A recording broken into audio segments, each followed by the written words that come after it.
I think most of us are sleeping, we don't even know it. Mm. In fact, I know most of us are sleeping, we don't know it.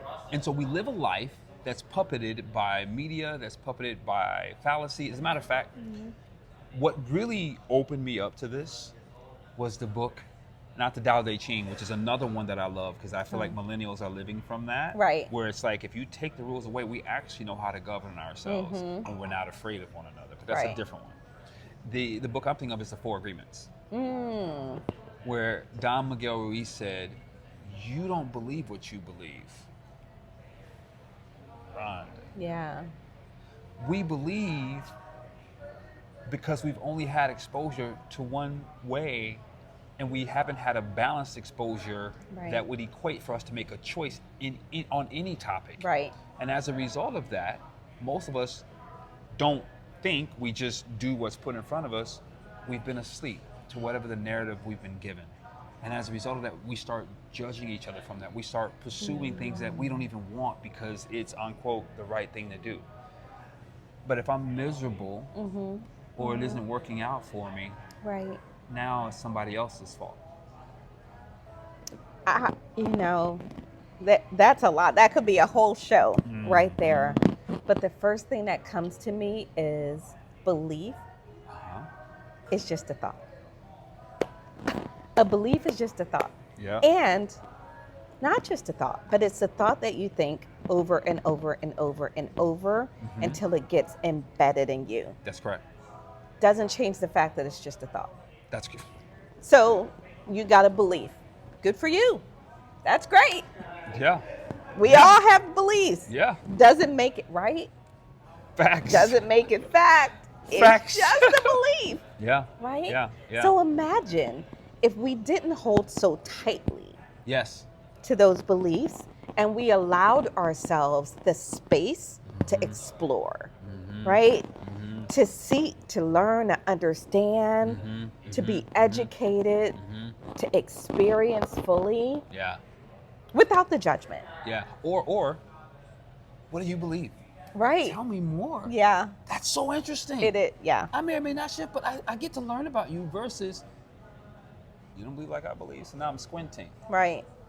For what? How could you not believe that?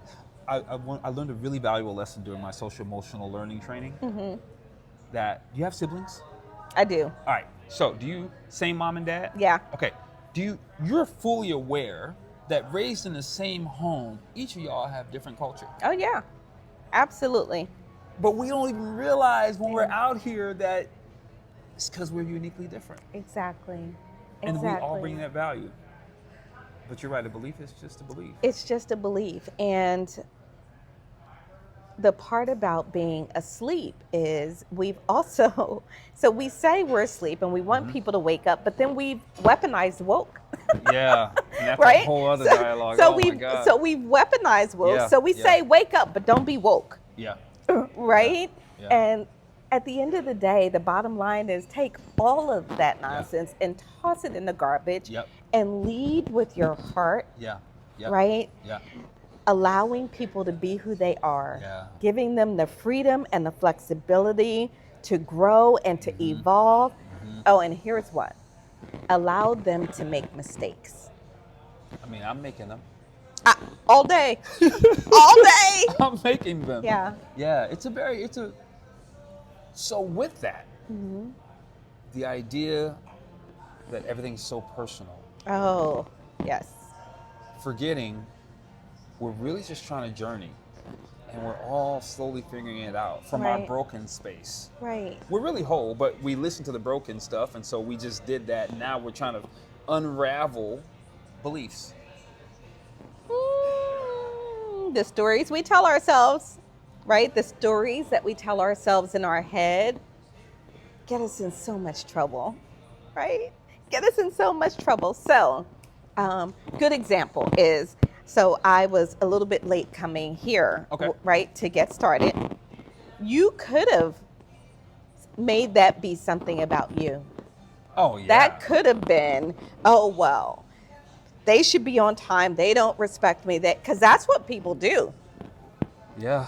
But instead, when you take yourself out of it and just allow the person Yeah. the space Yeah. to be human, Yeah. we're all human. Yeah. And I haven't found a perfect being yet. I'm still in search of my perfect, tall, dark, and handsome.